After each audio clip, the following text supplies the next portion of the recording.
I've got good news and I've got bad news. The good news is now you have the skills you need in order to look comfortable, confident, relaxed anytime you're in front of a video camera or a TV camera. That's great. You've got the skills you need to shape a media message.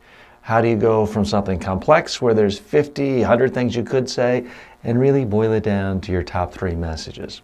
That's great. And you have the skills you need to answer questions in a focused, strategic way. You're not going to dodge questions, but you're not just going to let the reporter drag you around by the nose. That's great. That's wonderful. That's fantastic. Here's the bad news.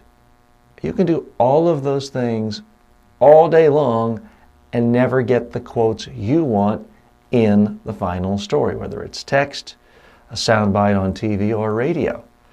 All we've really done so far is talk about what we want, what we need, what we like. We haven't really talked about what reporters need. Reporters, producers, editors, they need interesting quotes from you to put into the story. They need interesting bites out of your sound if it's TV or radio. They need ways of making this story more understandable to their audience, more memorable to their audience. That's why they need quotes from you. Now, there's huge controversy among a lot of people in your shoes as to why a particular quote gets used. There are theories that, well, it's just the agenda of the reporter, you can't really control it. I'm here to tell you that is completely false.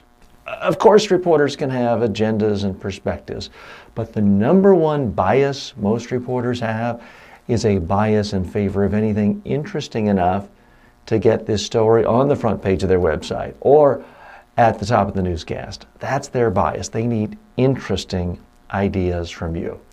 Now, here's what I've learned in doing this work for more than 30 years, working with 170 countries, people from those countries, more than 10,000 clients, every kind of industry, every kind of country.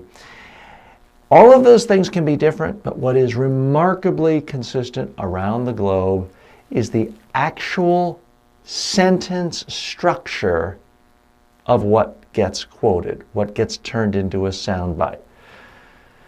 And in my research and in day-to-day existence with clients like you, it all comes down to these 10 sentence structures. Once you understand that, it's incredibly easy to go back to your messages and make sure that you have one or more of these 10 soundbite elements in your messages. At that point, you go into the interview with tremendous confidence.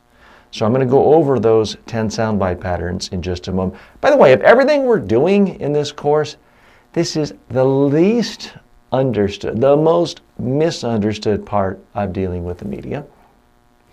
This is the part where most trainings just stop. They teach you how to look good, smile, have a message, stick to a message.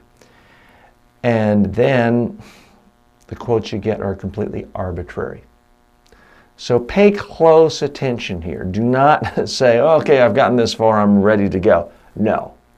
If you don't know how to package your messages with sound bites, you're never going to be very successful with the media. Again, let's step back for a minute. What's the reporter trying to do? The reporter is trying to look at a new subject for the readers, viewers, listeners, and make the idea more understandable through a quote from you. They're looking for quotes for things that they can't just say themselves.